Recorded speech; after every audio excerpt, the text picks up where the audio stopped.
बच्चे, तुम्हारी 99% परीक्षा खत्म हो चुकी है। अब तुम 1% पर आकर हार नहीं मान सकते।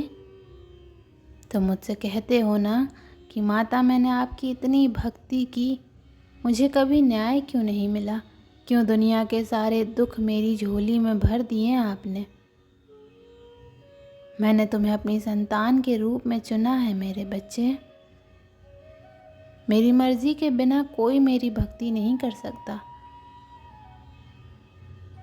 तो सोचो मैं तुमसे कितना प्रेम करती हूँ कि तुम्हारे हर जन्म में मैं तुम्हें अपने संतान के रूप में स्वीकार करती हूँ। हर कदम पर तुम्हारे साथ चलती हूँ, तुम्हारी रक्षा करती हूँ। क्या तुम अपनी समस्याओं से मेरे प्रेम का मोल लगा रहे हो मेरे बच्चे? क्या तुम्हें सच में लगता है कि तुम्हारे जीवन की समस्या बड़ी है और तुम्हारी माता का प्रेम छोटा है? मुझे पता है तुम कभी नहीं चाहोगे कि मैं तुमसे दूर जाऊं। उसी तरह मैं भी कभी नहीं चाहूँगी कि तुम्हारी आंखों में आंसू आए, कोई तुम्हें तकलीफ़ दे। जब कोई छोटा बच्चा कीचड़ में खेलता है तो ठंड में भी उसकी माता उसे नहलाती हैं ताकि उसकी सुंदरता बरकरार रहे। हो सकता है उस ठंड से वो बच्चा बीमार हो जाए। वो बच्चा रोता है, अपनी माता से विनती करता है कि माता बहुत ठंड है, पर उसकी माँ उसे डांटती है, कभी कभी तो उसे मार भी देती है, क्योंकि उसकी माँ जानती है कि उसके बच्चे के लिए क्या अच्छा है और क्या बुरा है। वो तो नादान है, वो ज़िद में रो रहा है, बचपने में रो रहा है। उसे अभी इतनी समझ नहीं है कि वो ये समझ सके कि वो गलत कर रहा है। वो जिस कीचड़ में खेल रहा है वो उसे ज़्यादा बीमार करेगा। उसी तरह मैं भी तुम्हारे ऊपर लगी उस परत को हटा रही थी। वो लोग जो तुम्हारी ऊर्जा को गंदा कर रहे थे, तुम्हारी वो आदत जो बार बार तुम्हें कहती थी कि कीचड़ में खेलना अच्छा है, क्योंकि बाकी सब भी तो वहीं खेल रहे हैं। बिना तुम्हें डांटे, तुम्हें रुलाने के अलावा तुम्हें समझाने का कोई और रास्ता था ही नहीं मेरे पास मेरे बच्चे।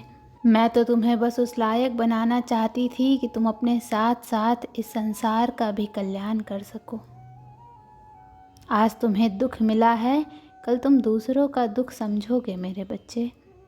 तुम सड़क पर पड़े कोई पत्थर नहीं हो जो लोगों के पैरों के नीचे आकर कभी यहाँ और कभी वहाँ पड़ा होता है। तुम एक कीमती हीरा हो जिसको पाने के लिए ये दुनिया तड़पेगी। तो मैं तो बस तुम्हें निखार रही थी। तुम खुद को बीमार कर रहे थे, अपना ख्याल नहीं रख रहे थे, बस दिन रात दूसरों का सोचते थे। वो भी ऐसे लोगों के लिए रोते थे जो तुम्हारे अपने भी नहीं थे।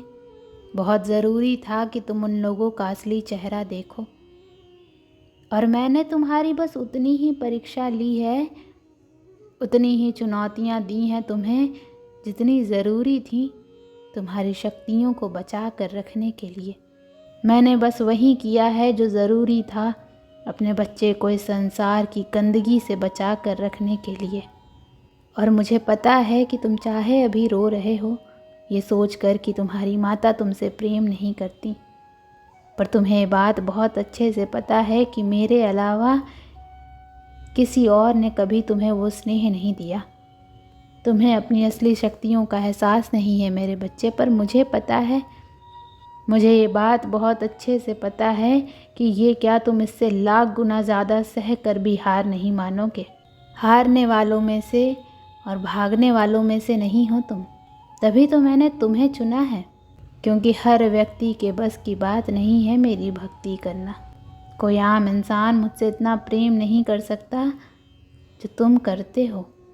और बहुत जल्द ही मैं तुम्हें बहुत सारे ऐसे संकेत दूंगी जिनके माध्यम से मैं तुम्हें ये बताऊंगी कि तुम्हारी परेशानियों का अंत बहुत निकट है। मैं तुम्हारे सपनों के माध्यम से बहुत संकेत दूंगी तुम्हें, बहुत सारी खुशखबरी मिलेगी तुम्हें। बस अच्छी अच्छी बातें सुनने को मिलेंगी। हो सकता है वो खुशखबरी तुम्हारे जीवन में आए या तुम्हारे करीबियों के जीवन में आए, पर अब तुम्हें सिर्फ और सिर्फ खुशियाँ ही मिलेंगी मेरे बच्चे। तुम्हारा नेचर से लगाव होगा, चिड़ियों की चहचहाहट सुनाई देगी तुम्हें जब भी तुम्हारा मन विचलित होगा। मंदिर के घंटियों की आवाज़ आएगी। ये सारे संकेत तुम्हारे मन में चल रही उलझन का उत्तर भी देंगे तुम्हें, और तुम बहुत अच्छे लोगों से, बहुत अच्छी ऊर्जाओं से जुड़ने वाले हो जो तुम्हारी सहायता भी करेंगे। अब तुम ऐसा कहोगे कि माता मुझे तो आज तक कोई अच्छा नहीं मिला। कोई तुम्हें सिखा रहा है, ज़रूरी नहीं है कि तुम उससे मिले ही हो मेरे बच्चे। वो किसी भी माध्यम से तुम्हें कुछ भी सिखा सकता है। तुम किसी की कोई किताब पढ़ रहे हो और तुम्हें उससे मोटिवेशन मिल रही है, उत्साह मिल रहा है, तो जिस व्यक्ति ने वो किताब लिखी है वो भी तो तुम्हें कुछ सिखा रहा है। उसने भी तो तुम्हारी मदद की ना। तो अब तुम्हें अच्छाइयाँ दिखेंगी इस दुनिया में, इस संसार में। तुम खुद को ब्लेस्ड फील करोगे कि नहीं माता, मुझे सच में अच्छे लोग मिले हैं जिन्होंने मेरी मदद की है। और अंत में तुम्हारा स्वास्थ्य ठीक होने लगेगा। पैसे से संबंधित सारी समस्याएं खत्म होने लगेंगी। तुम्हें खुद भी नहीं पता चलेगा कि माता इतना पैसा मेरे पास आ कहाँ से रहा है। तुम नौकरी की तलाश कर रहे हो तो तुम्हें सबसे अच्छी नौकरी मिलेगी। तुम अपना बिजनेस शुरू करने वाले हो तो उसमें भी तुम्हें लोग मिलेंगे, तुम्हें नए नए विचार आएंगे, आइडियाज़ आएंगे।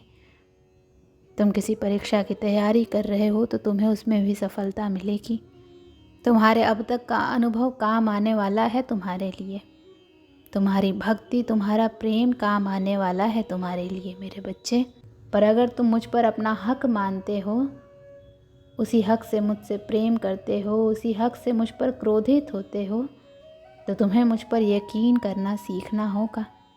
और जब तुम्हें मुझ पर यकीन है तो ये बात हमेशा याद रखना कि जिसने मुझ पर अपना हक समझ लिया, मेरे लिए रो दिया, जो व्यक्ति मेरे लिए हंसना जान गया, उस व्यक्ति पर सिर्फ़ और सिर्फ मेरा हक होता है। और जिस पर मैंने अपना हक मान लिया, उसे कोई पराजित नहीं कर सकता। कोई भी दुख उसकी आंखों में आंसू नहीं ला सकता। कोई भी समस्या उसे हिला नहीं सकती। बड़ा से बड़ा तूफान आ जाए, वो व्यक्ति कभी हार नहीं मानेगा। वो हंसना नहीं छोड़ेगा, वो मुझसे प्रेम करना नहीं छोड़ेगा मेरे बच्चे, क्योंकि उसे पता है कि उस तूफ़ान में उसकी माता उसके साथ खड़ी हैं। और जब मैं तुम्हारे साथ खड़ी हूँ तो अब बस इस 1% की परीक्षा के लिए तुम हार नहीं मान सकते हो। मुझे पता है तुम्हारे अंदर अब और लड़ने की क्षमता नहीं है, लेकिन तुम्हें इस संसार को गलत साबित करना होगा। अपनी माता के लिए ये जंग पूरी लड़नी होगी कि मैंने किसी गलत व्यक्ति को अपने संतान के रूप में नहीं चुना है। तो उठो, और जो लोग तुम्हारे ऊपर उंगलियां उठा रहे हैं उनका मुंह हमेशा के लिए बंद कर दो मेरे बच्चे। इस संसार को ये साबित करके दिखाओ कि तुम मेरी संतान हो। ओम नमः शिवाय।